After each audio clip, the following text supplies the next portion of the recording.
muda yang ingin kaya ilmu. Welcome to Tina, Spill the Tea with Tina.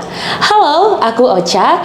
Di tahun ini YouTube Kamu Hukum memperkenalkan segmen terbaru yaitu Tina, di mana di setiap episodenya kita akan membahas mengenai bedah buku maupun isu-isu hukum nasional dan internasional yang tentunya akan dibahas dan diperbincangkan secara ringan dan dijawab langsung oleh Dr. Tina Amelia SHMH CLA CPCD yang merupakan seorang akademisi dan praktisi hukum yang sudah berpengalaman di bidangnya.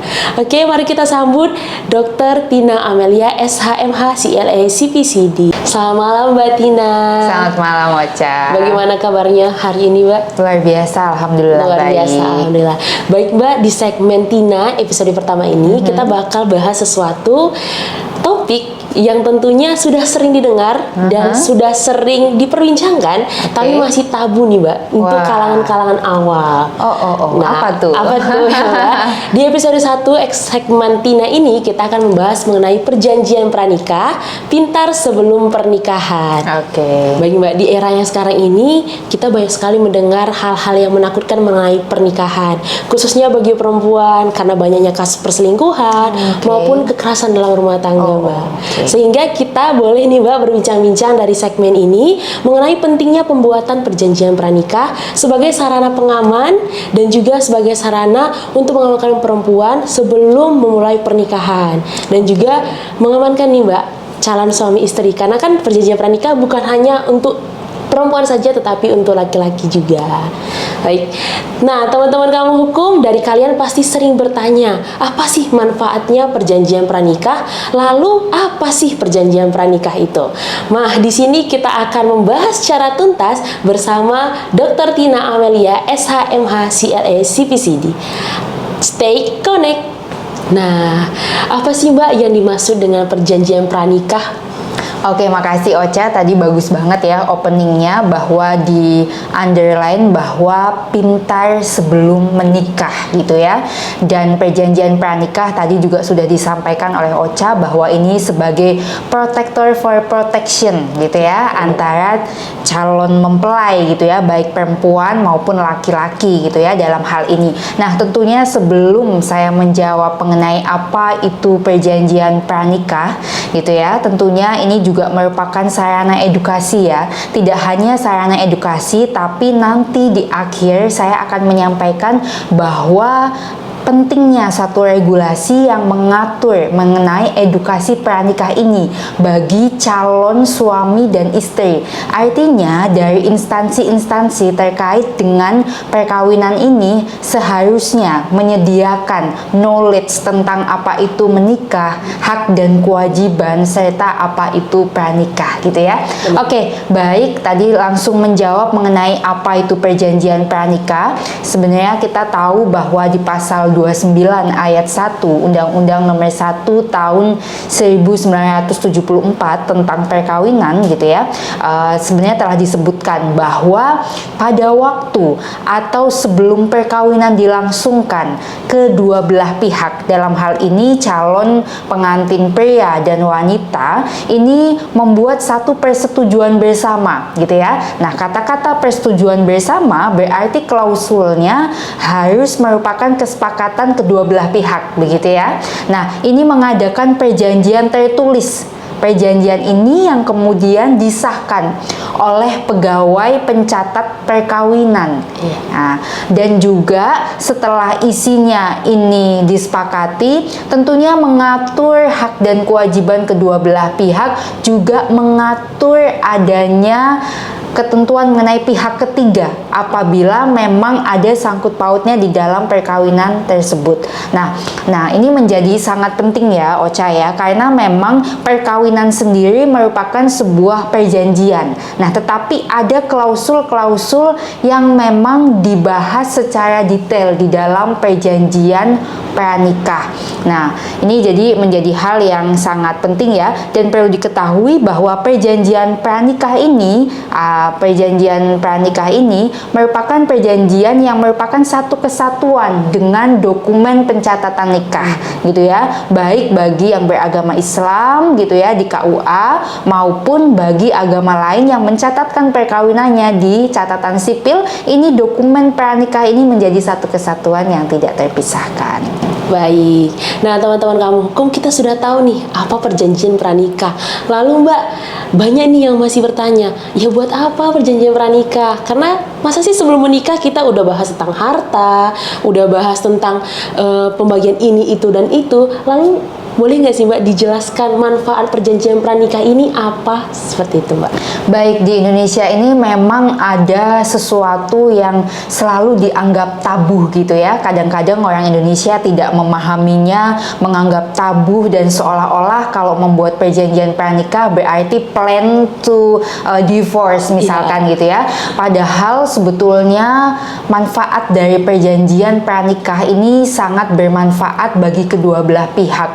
Karena setidaknya ada 4 hal yang paling pokok yang biasanya dicantumkan dalam perjanjian pranikah. Nah, 4 hal ini hanya garis besarnya saja ya Ocha ya, artinya klausul-klausul lain yang selama tidak bertentangan dengan undang-undang atau hukum positif kita ini bisa dicantumkan. Yang pertama, gini ya, jadi mengapa perjanjian pranikah ini sebagai preventif? Karena yang pertama, isinya biasanya berkaitan dengan pemisahan harta yang dibawa sebelum pernikahan, baik harta maupun hibah yang diperoleh dari hasil sebelum pernikahan ini dipisahkan. Contohnya seperti pada saat saya dan suami saya menikah gitu ya, kami sebelum menikah sama-sama bekerja. Nah, selain itu misalnya pada saat sebelum perkawinan juga kita mendapatkan warisan gitu ya, atau hibah atau harta yang kita peroleh sebelum perkawinan, maka itu memang kita pisahkan. Untuk apa? Untuk memudahkan yang disebut harta bersama. Karena sebetulnya harta bersama menurut ketentuan undang-undang adalah harta yang diperoleh pada saat perkawinan. Nah, sehingga harta-harta yang dibawa masing-masing sebelum perkawinan itu dipisahkan. Untuk apa? Untuk memudahkan tentunya untuk percampuran hartanya nanti gitu ya. Kemudian yang kedua, ini memberikan perlindungan atas hutang bagi masing-masing pihak gitu ya. Nah, artinya ini juga memisahkan kalau ada hutang-hutang yang dibawa sebelum perkawinan itu dipisahkan gitu ya. Jadi tentu ini merupakan proteksi juga sebetulnya bagi kedua belah pihak. Nah, kemudian yang ketiga berkaitan juga dengan fasilitas-fasilitas kredit gitu ya. Karena yang namanya orang menikah gitu ya, kemudian baru-baru menikah, biasanya mereka juga akan melakukan gitu ya pengajuan terhadap fasilitas kredit. Nah, kalau ada perjanjian pranikah, tentunya fasilitas-fasilitas kredit ini yang diajukan ini akan lebih mudah karena memang tidak membutuhkan approval dari pasangannya. Nah, kemudian yang keempat tentunya berkaitan juga dengan penjaminan kepemilikan yang dimiliki oleh pasangan berdasarkan warisan gitu ya, atau artinya biasanya masing-masing pihak gitu ya membawa harta bawaan berupa warisan ataupun hibah dari orang tua. Ini sangat dipermudah karena sudah diatur jelas di dalam perjanjian pranikah itu ya. Itu setidaknya ada 4 hal ya Ocha ya, meskipun tadi saya underline bahwa sangat dimungkinkan hal-hal lain sesuai dengan kesepakatan bersama dan tidak bertentangan dengan undang-undang yang berlaku saat ini. Mbak, itu tadi manfaatnya dari perjanjian pranikah. Nah, sebagai praktisi nih Mbak, biasanya apa sih Mbak isi dari perjanjian pranikah? Karena pemikiran khususnya orang-orang awam nih berpikir paling yang diatur adalah perselingkuhan, paling yang diatur tentang harta. Kira-kira apa aja sih Mbak isi-isi umum yang bakal diatur di perjanjian pranikah?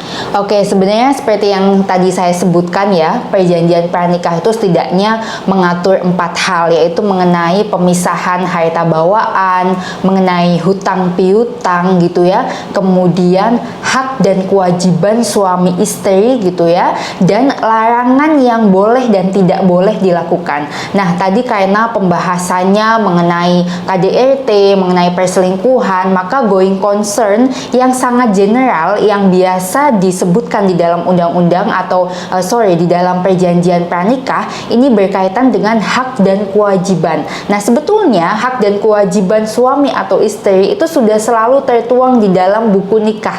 Tetapi as we know ya, Caya, kadang-kadang orang kalau ditanya hak dan kewajiban itu ya, selain belum benar-benar mengerti, mereka hanya membaca di buku nikah, dan itu pun kadang-kadang buku nikah itu baru dibuka ketika mau cerai. Gitu ya. Jadi ini yang jadi permasalahan. Oleh karenanya perjanjian pranikah ini mengatur betul mengenai hak dan kewajiban istri dan suami begitu ya. Juga mengenai larangan yang boleh dan tidak boleh dilakukan oleh suami istri gitu ya, yang tidak secara rinci diatur di dalam undang-undang maupun di dalam buku nikah. Ini boleh, misalkan for example gitu ya, karena perempuan itu kan sangat dominan dengan misalnya shopping, laki-laki sangat dominan dengan hobi misalkan. Nah, pengaturan mengenai hal-hal tersebut, bagaimana pengelolaan finansial, bagaimana membahas mengenai hal-hal riskan seperti tadi orang ketiga dan lain seterusnya, ini boleh diatur di dalam perjanjian pranikah. Baik Mbak, setelah namanya ada perjanjian nih Mbak, biasanya perjanjian ada nih salah satu pihak yang melanggar. Kira-kira apa sih Mbak sanksi ataupun hal yang didapatkan apabila salah satu pihak ini melanggar Mbak? Oke, memang ini menjadi pertanyaan yang bagus gitu ya. Lah kalau perjanjian pranikah lalu punishmentnya atau sanksinya apa gitu ya? Apakah ia bisa strict itu gitu kan? Nah, tapi tadi di depan saya sudah sampaikan bahwa perjanjian pranikah ini menjadi satu kesatuan dengan dokumen dan pencatatan nikah baik di KUA maupun catatan sipil. Jadi untuk punishmentnya tentu merupakan kesepakatan kedua belah pihak. Misalnya apabila salah satu pihak melanggar ketentuan pranikah, maka boleh digugat gitu ya, digugat cerai, atau kemudian ada punishment lain berkaitan dengan ganti rugi. Nah, ini juga semuanya bisa sepanjang ini sesuai dengan ketentuan undang-undang dan kesepakatan bersama tentunya. Baik Mbak, itu tadi adalah pembicara kita tentang perjanjian pranikah Mbak, yang artinya perjanjian dibuat sebelum pernikahan. Betul. Nah, lalu bagaimana Mbak dengan pasangan-pasangan yang sudah menikah, lalu di saat momen-momen tertentu mereka berpikir bahwa mereka membutuhkan yang namanya perjanjian. Apakah boleh Mbak, atau adakah perjanjian yang mengatur tersebut ketika pernikahan masih berlangsung Mbak? Oke, jadi memang kita namanya pengetahuan atau knowledge itu kan berkembang dengan adanya pemberitaan, media massa gitu ya. Nah, pertanyaannya sangat bagus kalau ada orang yang keskip nih membuat perjanjian pranikah. Lalu bagaimana? Apakah kemudian pada saat pernikahan ini bisa membuat perjanjian tersebut gitu ya? Nah, tentu saja perjanjian pernikahan juga bisa dilakukan. Ini juga sebenarnya sesuai dengan ketentuan pasal 35 ayat 1 gitu ya di Undang-Undang 1 tahun 74 tentang perkawinan, bahwa tentunya boleh gitu ya dibuat perjanjian pernikahan yang isinya juga berkaitan dengan kepemilikan harta benda yang diperoleh pada saat pernikahan gitu ya, atau perkawinan, kemudian mengatur hal-hal lain juga boleh gitu ya. Tentunya tidak hanya pranikah, tetapi pada saat pernikahan sudah berlangsung sangat boleh. Dan bagaimana untuk stages atau stepnya, sebenarnya sama dengan perjanjian pranikah gitu ya, cuma kalau perjanjian pranikah itu dibuat sebelumnya, sehingga kalau perjanjian pada saat perkawinan gitu ya, setelah dibuat disahkan oleh notaris gitu ya, kemudian nanti bisa dilaporkan kepada pencatat perkawinan gitu ya, bahwa selain dibuat di akta notaris ataupun bisa dicatatkan oleh pencatat perkawinan, maka nantinya juga disatukan disatukan menjadi dokumen yang tidak terpisahkan. Tetapi mungkin saya perlu mengedukasi bahwa tadi kaitannya dengan hal-hal yang sifatnya konflik dalam keluarga, banyak sekali klien yang datang kepada saya minta dibuatkan perjanjian pranikah atau perjanjian pernikahan berkaitan dengan hak anak.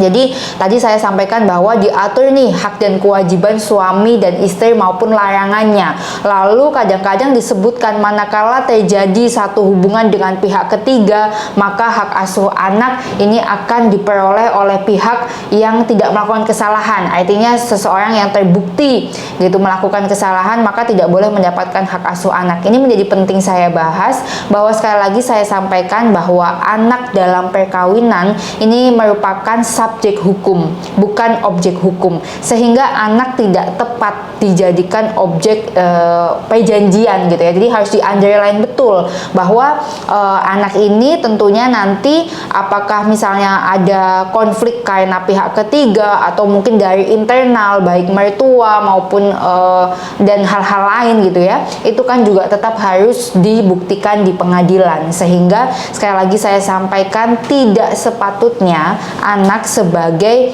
subjek hukum dijadikan objek perjanjian. Mungkin itu yang hal-hal yang penting yang harus saya sampaikan. Baik Mbak, berdasarkan pengalaman Mbak Tina yang sudah menikah nih Mbak, boleh dong sharing ke teman-teman kamu hukum betapa penting dan perlunya membuat perjanjian pranikah atau perjanjian pernikahan Mbak? Oke, terima kasih. Tentunya closing statement ini menjadi penting bagi yang akan menikah, bahkan sudah menikah gitu ya, bahwa adanya perjanjian pranikah maupun perjanjian pernikahan ini menjadi sangat penting bagi teman-teman kamu hukum begitu ya. Karena memang sekali lagi perjanjian pranikah maupun perjanjian pernikahan ini menjadi dasar atau pedoman atau undang-undang bagi pembuatnya, yaitu bagi suami dan istri maupun bagi calon suami dan calon istri. Karena di dalam perjanjian pranikah maupun di perjanjian pernikahan itu akan mengatur detail mengenai sebetulnya apa sih visi misi berkeluarga gitu ya, dan seperti apa seharusnya keluarga dijalankan.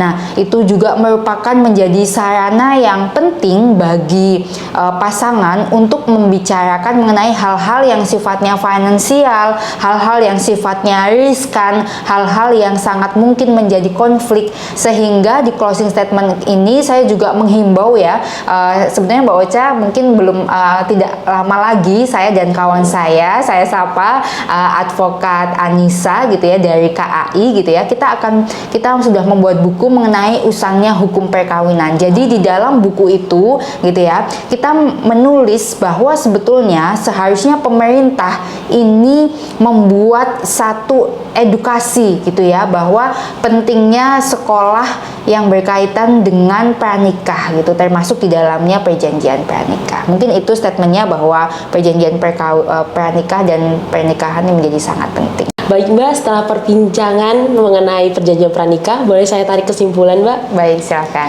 Baik teman-teman kamu hukum, perjanjian pranikah adalah payung ataupun sarana pengaman yang dapat teman-teman buat sebelum melangsungkan pernikahan, khususnya bagi perempuan yang saat ini dibayangi oleh ketakutan akibat perselingkuhan maupun kekerasan dalam rumah tangga. Namun dalam pembuatannya jangan sampai menghancurkan atau berselisih pendapat dengan pasangan Anda. Baik, itu tadi pembahasan yang sangat menarik dari segmen Tina, Spill the Tea with Tina. Terima kasih Mbak Tina untuk perbincangan kita yang sangat menarik hari ini. Semoga bisa menjadi pembelajaran dan ilmu yang baru bagi teman-teman kamu hukum. Sekian pembahasan kita kali ini. Terima kasih banyak kepada yang sudah menonton. Jangan lupa klik like dan komen untuk ide dan saran, dan jangan lupa subscribe dan aktifkan notifikasi agar kalian tahu informasi hukum terbaru dari channel Kamu Hukum. Sampai jumpa di episode selanjutnya. See you. Underneath the rows of trees, I will see you where the ocean meets the sky. Under your toes, the fire grows. You are ready for a different kind of life. Just silent.